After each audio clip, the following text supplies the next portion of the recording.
Cool, we'll give it 10 more seconds. Little forewarning, there are some very scrappily made drawings in this talk. If you wanted beautiful design slides, you should have gone to the CSS guy's talk.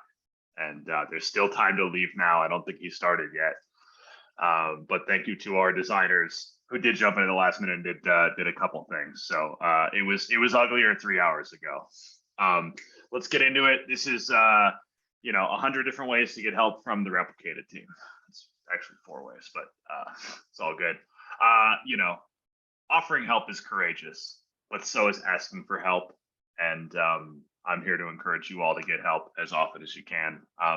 We've made a lot of changes in the last 9 months. We've gone from doing almost all of our customer interaction in Slack to building out different ways, more structured ways that are basically based on our learnings of the best practices for delivering field deployed software. The key performance drivers here that we found is eliminating the telephone game, getting the people with the context directly connected to the people who can solve their problems. One thread for each problem, have a single thread, a single artifact, avoid spanning multiple conversations, multiple parts of the same conversation in a bunch of different places. And then having as much as possible clear and transparent communication using documents and articles. There's a thing they tell me when I bring my car into the mechanic, when I sign the paperwork, they say 3 copies, press hard. They've figured it out. I think it's a software engineering industry. We could take some notes from there. Write it down as many times as you can and make sure everyone who needs it can see it. Some examples of how we're doing this is if you have a feature request, you're talking directly to the product team.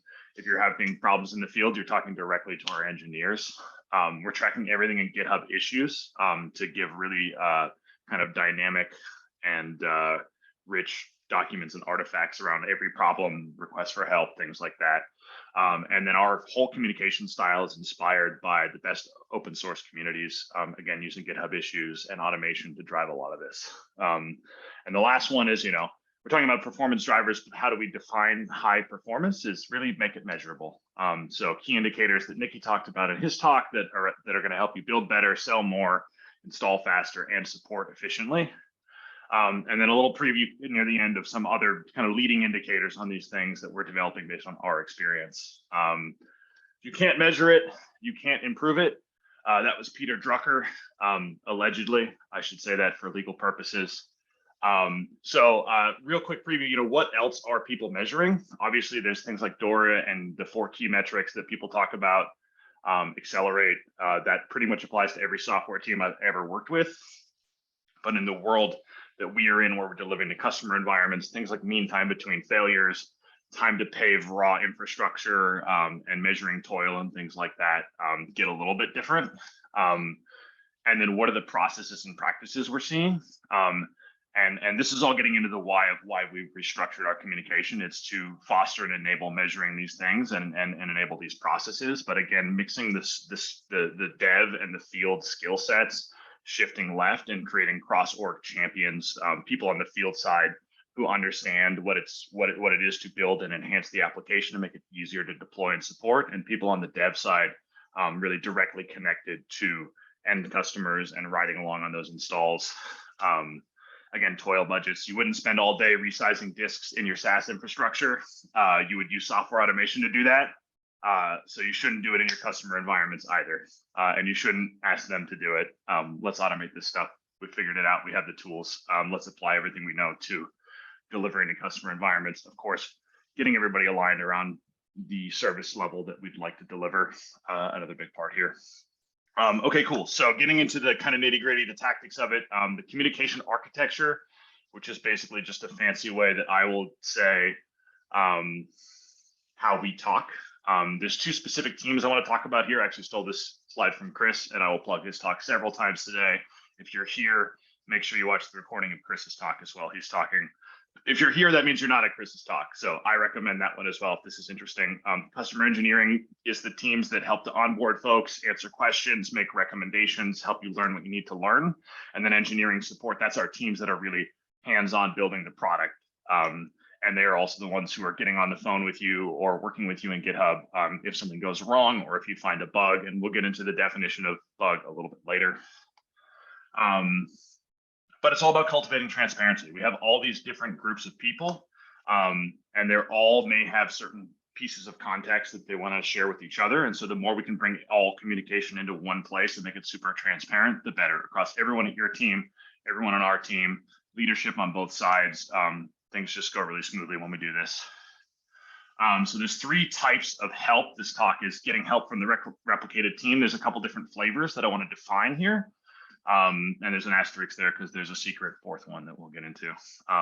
But those are help and advice, enhancement requests, and then support escalations. These are all mapped to buttons in the replicated console. If you need help, you can file any of these kinds of things. And I'm going to talk about how they're different and what they're for. The first one is help and advice. This is community.replicated.com primarily. So before we get into the GitHub stuff, I'm going to talk about a way we can be even more transparent and collaborative, which is working fully in the open. A lot of customer issues and support requests may be a little bit too sensitive to do in an open forum, but anything that can be done in community should be. This is our forum. You'll see lots of different posts in community. You'll see people from the community asking questions and having them answered by Replicated. Here's one about upgrading Longhorn. Here's another person who's trying to figure out auto completion for the CLI. You'll also see a lot of folks just posting and answering their own question. We try to do everything async as possible. And as we're all learning, Slack is not a knowledge base, or it can be, but it's not a very good one. Here's one where we got a question over the weekend, and I'm just posting an answer directly to it. Here's another one where Fernando jumped in and basically just created a post that answers itself. But it was some knowledge that was useful to one person, so we've put it out in the world so that anyone can use it and comment on it and go from there. We even see people in the community answering each other's questions. This is a little bit of a contrived example, but this is someone who asked a question, got some advice from somewhere, and then posted his findings so that the next person who hits that issue will be able to kind of benefit from his search for answers there. We'll even catch us answering each other's questions here. So here was one I was asking about, including things in the air gap bundle, and Josh jumped in and gave me an answer.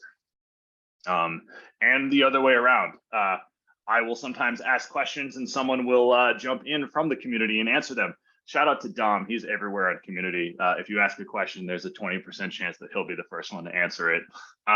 Who here is, show of hands, come off mute or raise your hand in Zoom, who's used the community site before? Nikki and Dahlia, you don't count. It's fine. Who answered your question? I'll open the floor back up. Nikki and Dahlia, who answered your question? Usually one of the SEs. Okay, cool. Who's got a question in mind that they might want to ask on the community site? That's okay. Think about it. There's your homework. We'll get into more homework topics later. Let's collaborate. Let's work together. This is my favorite place. I love when people use this, and every time you use it, you're paying forward to the next 10 engineers who stumble across your post. Now for the GitHub stuff. Let's talk inbound escalations. Again, go watch the recording from Chris's talk later if you want a real deep dive on just this type of issue. But inbound escalations are basically a transparent way for us to collaborate on support requests. So something isn't working as you expect, or a customer environment is falling over and you need help to recover it.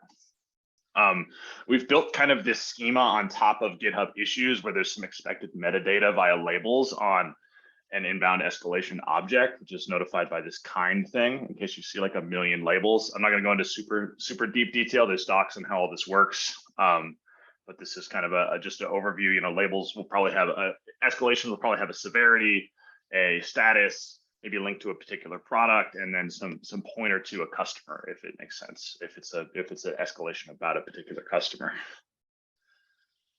Oh, okay. And then this form has got a lot in it. Some of the most important stuff is, you know, which application, which customer you're supporting, because if it's a customer we've seen before, that'll give our team a lot of extra context on previous issues we've had with this customer, and we can link all that stuff together. Obviously, whether it's up or down in the customer environment helps our team to prioritize the severity of the issue. Filling out this form is the only way to get support with bugs and with your customers. It triggers Slack notifications, it pages on-call engineers, and it gives visibility for the replicated leadership to look into things like response times and queue depth. Don't manually file issues in GitHub. Create them via vendor.replicated.com, please and thank you. I have seen folks jumping in and adding a bunch of labels manually. This may land in a queue somewhere, but you're much better off, again, using the form, and that will trigger things like paging if necessary. And then tracking this stuff async. There's a couple different statuses. We have new, open is we're working on it, pending is we've asked you for more information, probably a support bundle. Always get a support bundle. Dahlia shared that great insight on the keynote. If you give a support bundle, we'll resolve it 3 times faster. And then closed means we're done working it, maybe because we sent you some steps that we didn't hear back from for a week, so we assume we fixed it. You can review the status of all open issues in your GitHub projects. That is in a private, each vendor has a private GitHub repo where they can kind of get a snapshot of what's going on. I'll always get a support bundle on there. And in case you're tired of hearing it from me, once again, go watch Chris's talk because he'll say it a bunch of times too. You know, I like saying it. I know everybody here likes hearing it. So always get a support bundle. Cool. Let's talk enhancements, feature requests. This is kind of the third category. Again, feature requests is you think you know how things work, but you need to address a different use case. Again, these are going to be have some additional metadata on top of the core GitHub Issues API. The form here is a little bit simpler, but it is just as important to do this properly. Good feature requests will have measurable impact. What are you trying to accomplish by asking for this feature? Number one is give us the problem to solve, not the product change you'd like to see. And also the impact. How does this impact your business? It's blocking new customer installs. That's affecting your ability to sell more. It's creating a lot of support burden. That's affecting your ability to support efficiently.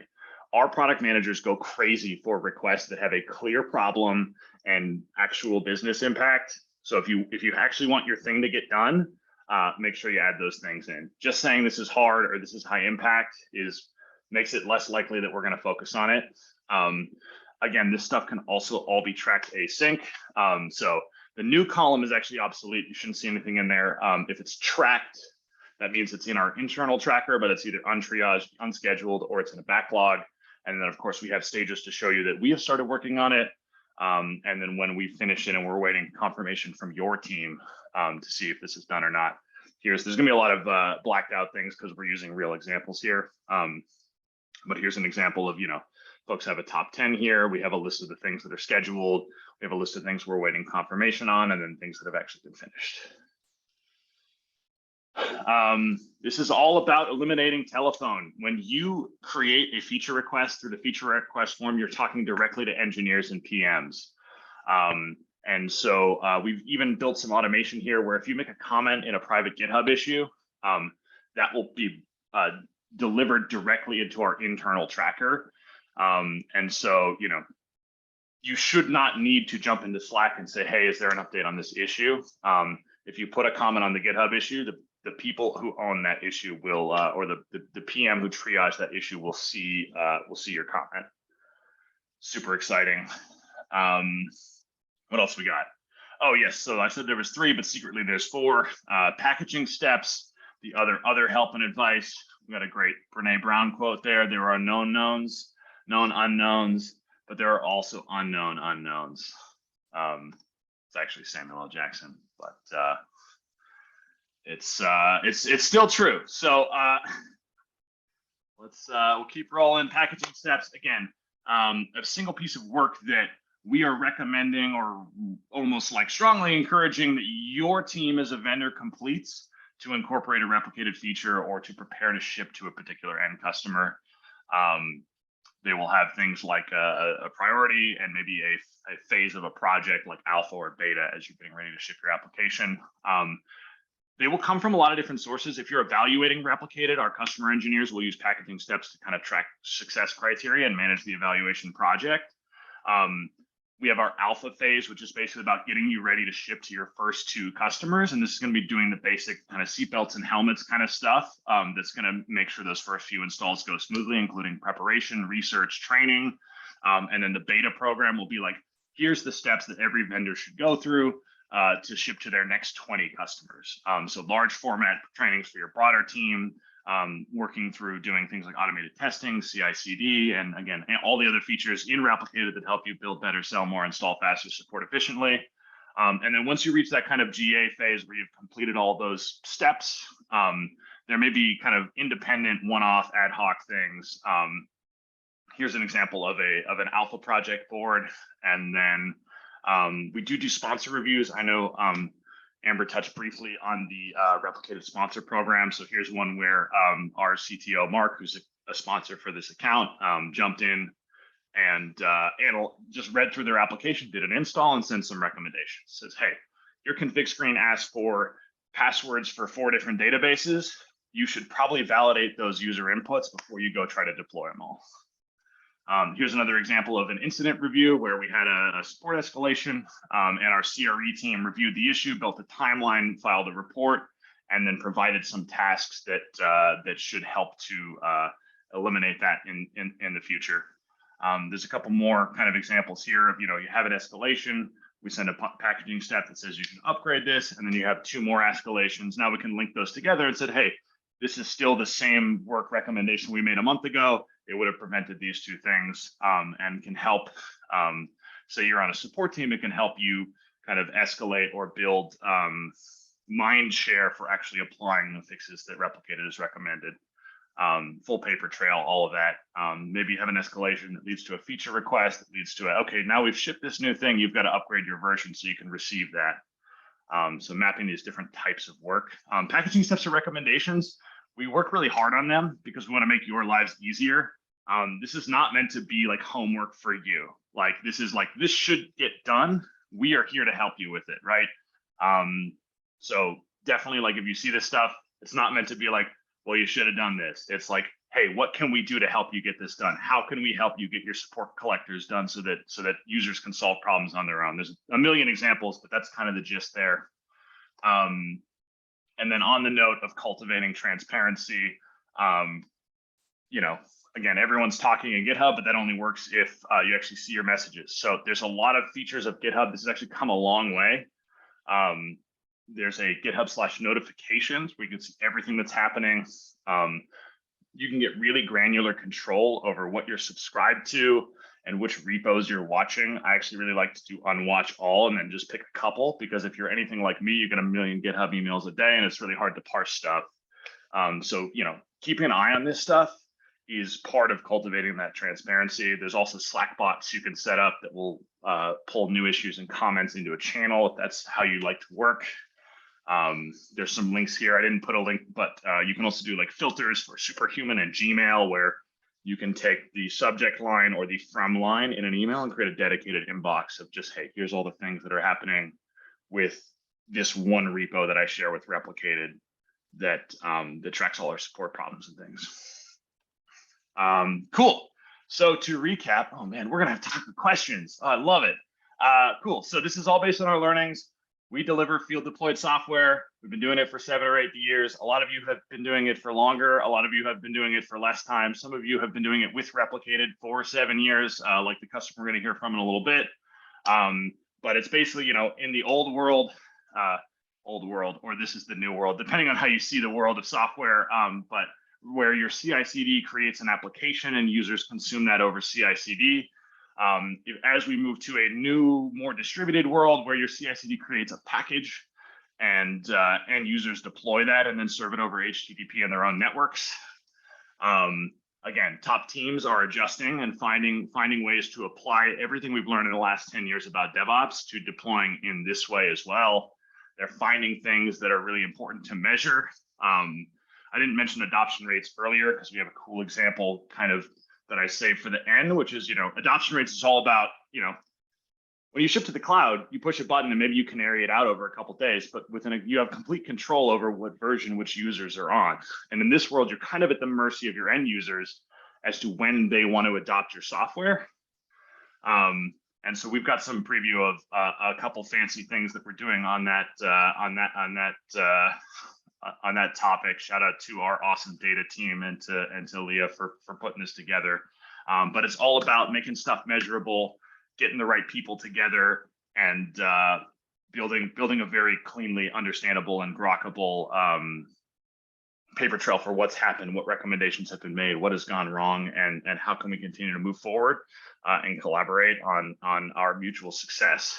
I'll say it again and again and again, make it measurable so we can improve it. Here's your cheat sheet from all of the kind of stuff along our best practices, stuff we're stealing from DevOps and SRE, and then things that are cool to measure. So we'll send this slide out as well. Thank you all. Shameless plug, go do some field labs after this. It's one of the sessions. You can go to the roundtables and then jump in the field labs, or you can go straight from this to the field labs. Hands-on workshops to step through some beginner features and then some more intermediate and advanced features are replicated. Cool. All right, we got 4 minutes. Who's got questions?